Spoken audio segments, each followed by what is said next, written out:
Olá, eu sou Marília Rufino e estamos com mais um programa Ei, tá me escutando. Dessa vez vamos falar com Tassiana Gomes, que é conselheira tutelar daqui de Moreno, e vamos aprender um pouquinho sobre esse órgão que é maravilhoso e que a gente precisa realmente se aprofundar. Tudo bem, gente? Sou Tassiana Gomes. Para mim é um prazer, Marília, é uma honra estar participando, né, aqui dessa conversa, esse bate-papo, que eu espero que sirva, né, de inspiração e sirva para trazer também um pouco de informação a respeito do Conselho Tutelar, que é um órgão tão importante, mas que precisa ainda ser esclarecido para a população, né, como trabalha, o que faz, para que a gente possa fazer nosso trabalho com efetividade e ser cobrado disso, né? O programa ele é voltado para a gente ouvir as pessoas e dar voz a temas que são pouco discutidos. E hoje, com Tassiana, a gente tem aqui algumas perguntas sobre o Conselho Tutelar. O Conselho Tutelar, que é um órgão extremamente, importante e necessário, e no ano passado a gente teve um novo processo de escolha, uma nova eleição. E Tassiana, ela venceu essas eleições, então temos mais uma vez em Moreno uma mulher dentro do Conselho Tutelar. A gente sentia muita falta de ter uma figura feminina nesse espaço, porque a gente sabe o quanto é necessário. E eu tenho a primeira pergunta para fazer para a Tassiana, que é: o que te levou a ser conselheira tutelar? Eu queria que você explicasse para a gente um pouquinho de onde surgiu esse desejo. Bom, Marília, a minha paixão, né, pelo Estatuto da Criança e do Adolescente, ela não vem de agora. Ela já vem desde muito antes. Eu fui estudante de Direito e já, assim, na faculdade a gente conhecia, né, um pouco das leis, mas eu confesso que o que me fez apaixonar pelo Estatuto em si foi há 12 anos atrás, exatamente quando a minha primeira filha nasceu, que aí a gente, quando mãe, né, de primeira viagem, a gente sente inicialmente aquele medo, né, de você ser responsável por uma vida, ao mesmo tempo que você é responsável, você quer prover, você quer garantir todos os seus direitos. Então, ali, logo quando a gente recebe, no primeiro dia lá no hospital, a caderneta de vacinação, foi, para mim, né, quando a gente vê os direitos da criança até na caderneta de vacinação, me chamou a atenção e me fez querer, né, me aprofundar um pouco mais sobre, assim, na questão do estatuto especificamente. E hoje eu posso dizer que eu sou uma pessoa que milito pelo Estatuto, não só, né, para garantir os direitos, né, de todas as crianças e adolescentes, mas também pela sua história, que é uma história de luta, de resiliência, é uma história de ganhos para as crianças e adolescentes. Muito bom, né? É muito importante a gente ver uma pessoa engajada, e todo mundo tem uma história. Eu costumo dizer que o que leva as pessoas a estarem em lugares, em espaços, é aquilo que motiva elas. E é muito bom ouvir de você essa sua história, né? Que foi iniciada com o nascimento da sua filha e que hoje você está dentro de um espaço onde você defende e você entende a importância desse estatuto da criança e do adolescente, que nem sempre foi assim, a gente nem sempre Isso. teve, né, o acesso a esses direitos. Sabemos que as dificuldades encontradas no Conselho Tutelar são imensas e inúmeras, e como ex-conselheira tutelar, eu lembro de algumas que eu vivi. Dentre essas dificuldades, eu poderia elencar justamente a falta de conhecimento do órgão, e a gente sempre ali tentando fazer com que as pessoas entendessem e compreendessem quem a gente era, o que é que a gente fazia, porque existe realmente uma cobrança muito grande, uma vez que nós, conselheiros e conselheiros tutelares, somos escolhidos, né? Existe um voto. E quando as pessoas votam, elas sentem no direito de cobrar, e está certo isso.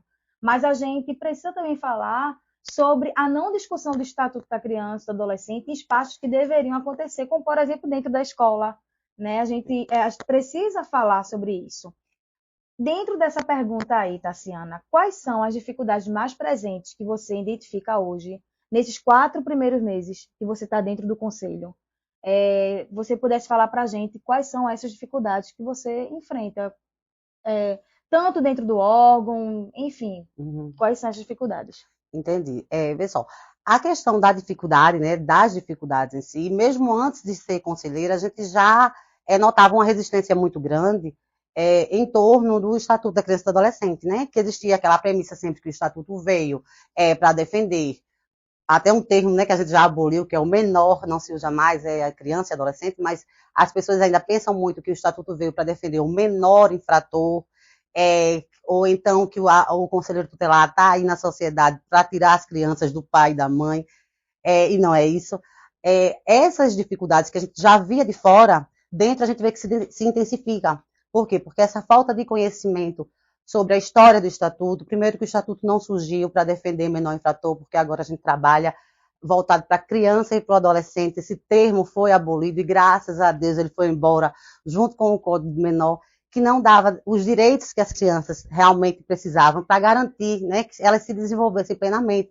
Porque era muito injusto você ver uma criança e um adolescente sendo tratada como um cidadão normal, quando ela errava, e ela não tinha sequer o direito de aprender com o seu erro. Então, hoje, depois da criação do Estatuto, a gente vê que a criança e o adolescente, ela continua sendo cidadã de direito, né, lá na Constituição, artigo 227, mas que, além disso, ela ganhou um conjunto de leis, que é o Estatuto da Criança e do Adolescente, que rege também sobre os seus direitos. Não só os seus direitos básicos, né, relacionados ao que ela tem direito, mas também para garantir o pleno desenvolvimento dela. Então, as pessoas não costumam enxergar isso dessa forma. Às vezes, as pessoas que têm filhos, que têm sobrinhos, netos, que têm adolescentes e crianças, e que precisam olhar dessa forma, né, para garantir que a criança ou adolescente ela cresça e se desenvolva, né, com tudo que ela precisa. Né? Então, o Estatuto ele vem para isso. E a falta do conhecimento em torno do Estatuto dificulta esse trabalho. Dificulta também as pessoas não saberem o que exatamente o Conselho Tutelar faz, porque o Conselho Tutelar ele é um órgão autônomo, mas ele não é jurisdicional, né? Então, ele é um órgão que precisa, que não pode necessariamente intervir em questões, por exemplo, de guarda. Esse não é o papel do Conselho Tutelar, para definir a questão de guarda, tanto na questão de alimentos, como a questão de visitas, como a questão da assistência que as crianças e adolescentes precisam.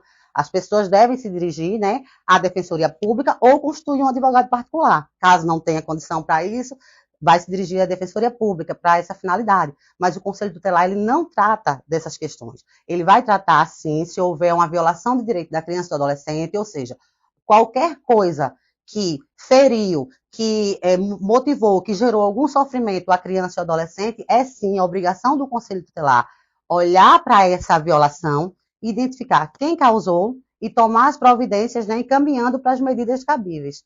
Então, essa é uma dificuldade muito grande que a gente encontra na população e muitas vezes também uma dificuldade de trabalhar com a rede, né, para a gente entender qual é o nosso papel, para que a rede também entenda qual é o trabalho, qual é o papel dela. Né? E é uma dificuldade imensa, porque a gente, ao mesmo tempo que tem que informar, a gente tem que agir e as demandas elas não param, né, de acontecer. Como a conversa está muito boa, né, Tassiana? Vamos tomar um cafezinho, é sempre muito bem-vindo, né? E para a gente poder continuar essa conversa, que falou sobre conselho tutelar, minha área, me empolgo. Então, você falou já um pouquinho sobre as atribuições. Sobre o fato da própria rede não reconhecer esse papel, do que é atribuição, do que não é. E o Estatuto da Criança e do Adolescente, ele traz nessas atribuições do Conselho Tutelar, muita gente não sabe disso, que existe uma lei que fala dessas atribuições, que está lá no artigo 136. E dentro das atribuições, nós temos as requisições, né, que o conselheiro e a conselheira tutelar requisita serviços. Você, Tassiana, enfrenta dificuldades nessas requisições? Você acha que a rede em si, os serviços recebem bem essas requisições do Conselho Tutelar? Como é que tu falaria sobre isso? Assim, quando está lá, né, inciso 3, se eu não me engano, a gente pode promover, né, solicitar, requisitar serviços na área de saúde, educação, assistência. Em sua grande maioria, né, aqui, nesses 3 meses, a gente pôde ver que o carro-chefe, poderia dizer assim, seria requisições na área da assistência social, né, na área de serviços médicos voltados a serviços, a tratamentos psicológicos e até tratamentos de dependência, né, que a gente está vendo muito. Então, existe, assim, por parte da rede, a gente pode perceber que existe interesse, muito boa vontade, vontade de fazer, vontade de ir atrás, como em todo município. Tem as suas carências, suas limitações, deficiências, né? Assim, não sei se por conta de recursos públicos ou algo parecido, mas que existem também as limitações funcionais, né, da própria rede. Eu não diria nem funcional, eu dizia mais na parte de implementação mesmo, na parte de estrutura mesmo, na parte estrutural, existem essas limitações, mas eu percebo que a rede ela tem recebido, né, o Conselho Tutelar de braços abertos, ela tem recebido com vontade, principalmente na parte da assistência social, que é a parte que a gente mais procura, né, que são demandas que a gente pode dizer que todos os dias chega no Conselho Tutelar. Eu digo assistência social como um todo, eu também estou me referindo ao CRAS, ao CadÚnico, né, ao CAPS, que são tratamentos bastante procurados, e a rede tem dado, né, esse suporte para a gente, essas devolutivas, tem procurado, dentro das suas limitações também, arcar com questões de prazo, que é bem difícil, mas eu diria que, no geral, existe muito empenho, né, muito boa vontade das pessoas que integram a rede do município. Então, já pegando esse gancho, qual a importância da rede para o Conselho Tutelar? Como é que você enxerga isso? Olha, a gente fala do Conselho Tutelar, né, como, eu não vou dizer peça-chave, para os outros sistemas, né, não ficarem com ciúme. Mas o Conselho Tutelar, ele é o órgão de primeira linha. Ele é o órgão que recebe, né, as demandas primordialmente, assim, ou seja, quem recebe, quem está ali recebendo as queixas da população e quem vai encaminhar para a rede. Então, enquanto órgão que pertence ao Sistema de Garantia de Direito, o Conselho Tutelar, a rede tem uma importância fundamental. É como se a rede fosse engrenagens, né, que formassem esse grande sistema de garantia de direitos, que para que esse sistema funcione, é preciso que essas engrenagens elas estejam funcionando, uma completando a outra. Cada uma fazendo seu papel, com essa parceria, né, que é uma parceria boa, que é aquela parceria onde cada um faz seu papel e a coisa anda, porque não adianta, trocando por miúdos para que a sociedade entenda de forma mais clara, não adianta o Conselho Tutelar estar ali naquela mesa, receber as denúncias, né, de violação do direito das crianças e adolescentes, encaminhar, e quando se encaminha, não recebe uma devolutiva, e quando se encaminha, não são feitas as intervenções necessárias para sanar aquela violência ou reparar aquela violação. Então, se o Conselho Tutelar ele estiver atento às violações, a identificar qual a violação, a identificar quem é o violador e encaminhar para a rede, e a rede, por sua vez, não der essa devolutiva, não fizer as suas intervenções também que são necessárias à conclusão desse procedimento, não vai funcionar. Então, é preciso que todos estejam atentos. O Conselho Tutelar tem que, no meu ponto de vista, abrir as portas, estar mais perto da comunidade, para poder receber essas denúncias. A gente tem o canal oficial, né, que é de todo o Brasil, que é o Disque 100. Então, através do Disque 100, as pessoas podem fazer as denúncias. Não precisa, assim, se você está numa situação que a criança está apresentando risco, você está em dúvida, você tem que acionar o conselho. Isso. Então, lá é que vai ser encaminhado para que sejam feitas as diligências necessárias para apurar se a denúncia procede ou não. Mas é necessário que você faça a denúncia. Para ficar mais perto da comunidade também, a gente, no nosso Instagram, né, do Conselho Tutelar de Moreno, colocamos um link onde todo mundo vai poder falar, já pode falar com o conselheiro ou conselheira tutelar sobre as demandas que são específicas, né, que acontecem aqui dentro de Moreno. Porque eu acredito que dessa forma vai falar mais rápido, o processo vai ganhar um atendimento, né, mais personalizado, porque a gente vai saber que a demanda já é de Moreno, já pode entrar em contato diretamente, né, com o violador de direito, já pode se dirigir, se for um caso que traga risco eminente para a criança, se dirigir ao local rapidamente. Tem funcionado dessa forma e eu acredito que o caminho é esse. O Conselho Tutelar faz a sua parte, está atento a receber as denúncias e a rede, né, eu digo a rede como um todo, o sistema de garantia de direito ele tem que funcionar, as engrenagens têm que funcionar para que esse sistema possa andar e dar o resultado, né? Que é a garantia dos direitos das crianças e dos adolescentes. Perfeito. Chegando à última pergunta, Tassiana, que tem a ver já com a anterior. Quando essa rede ela não entende as funções desse conselho tutelar, quando ela não compreende de fato essas atribuições, isso prejudica em quê? Como é que você identifica esse ponto negativo? Assim, quando a gente fala disso, é comum que algumas pessoas, quando elas não têm, né, o domínio do que se trata, elas interpretarem como se o conselheiro não quisesse fazer. Pedi, solicitei e o conselheiro não quis fazer. Imagine que você está com um problema de encanação na sua casa. Aí você vai lá e chama um marceneiro para consertar. Você vai fazer isso? Não vai. Né? Você não vai colocar. O marceneiro ele até pode ter a boa fé de querer ir lá, querer serrar o cano, querer consertar tudo, mas ele não vai, ele vai estar limitado, porque ele não tem conhecimento técnico, né, para lhe fazer um serviço. E ele não vai poder, no final, assinar a obra. Ele não pode, ele pode até fazer uma gambiarra, o que for. E o conselheiro tutelar não está aqui para fazer gambiarra. O conselheiro tutelar está aqui para ajudar a rede a funcionar. Como é que ele ajuda? O papel do conselheiro tutelar, fundamental. dentre as 136, né, ou perdão, no artigo 136, dentre as 20 atribuições do Conselho Tutelar, né, atender crianças e adolescentes, identificar qual a violação do direito, quem violou, aplicar as medidas, atender e aconselhar pais responsáveis. Tem uma coisa muito importante da gente frisar, a parte de requisitar, solicitar, né? Então, por aí a gente já sabe que o conselheiro tutelar não executa. Então, quando a gente recebe um pedido da comunidade para a gente fazer algo que não é da nossa atribuição, a gente não vai fazer bem feito, né? E vai impedir que a outra pessoa que tem conhecimento técnico para aquilo ali faça. Então, o serviço não vai ser um desserviço para a sociedade. E quando a gente estranhamente recebe, às vezes, até do pessoal, né, da parte da rede de proteção das pessoas que compõem a rede de proteção da criança e do adolescente, a gente acha uma temeridade ainda maior, né? Porque além da gente sair da nossa atribuição, além da gente ter que parar de fazer o que a gente estava fazendo, dando atenção àqueles casos que estão ali precisando de encaminhamento em cima da mesa, porque quando a gente atende uma criança, atende um adolescente, atende um pai, atende uma mãe, é necessário que a gente requisite, solicite serviços ali. E aquilo ali não pode ficar ali em cima da mesa parado. Então, além da gente sair dali para ir fazer uma coisa que não é da nossa atribuição, ainda a gente pode incorrer num risco muito grande, e do meu ponto de vista bem mais sério. Por quê? Porque a gente vai, com muita boa fé, fazer um relatório situacional, fazer um estudo de caso, mas, espera aí, eu não tenho conhecimento técnico para isso.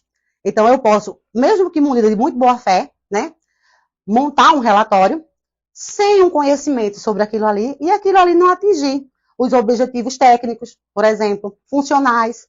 Acaba que você tem uma peça que pode até embasar uma decisão jurídica, um processo, algo que está em trâmite judicial, e embasar com a falsa perspectiva daquela realidade, uma coisa que não é o que está acontecendo ali.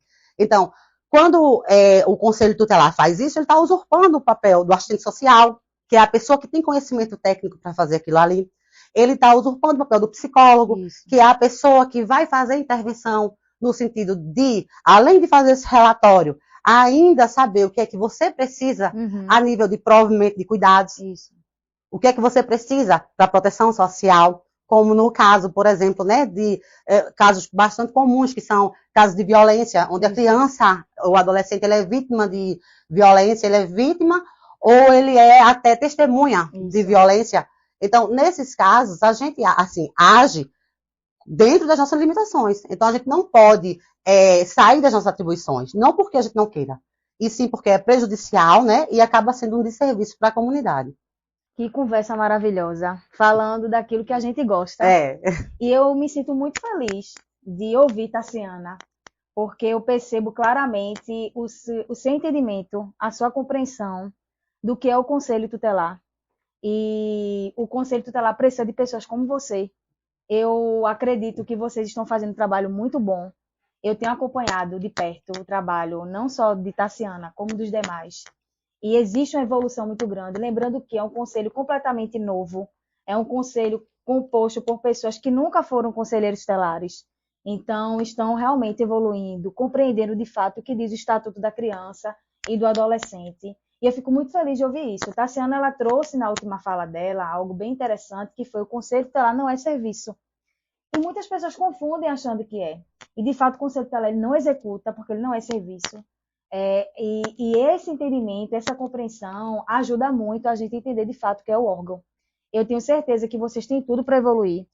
Eu tenho certeza que você tem tudo para evoluir, porque você está no caminho, realmente, que é o caminho do estudo, né, da formação, de querer aprender. A gente precisa querer aprender e poder e saber que o Conselho Tutelar hoje tem pessoas como você, me deixa muito tranquila, porque a gente que passa pelo Conselho Tutelar, a gente defende o Conselho onde quer que a gente esteja. Não precisa a gente estar dentro dele, porque quando a gente defende alguma coisa, a gente defende independentemente da posição que a gente ocupe.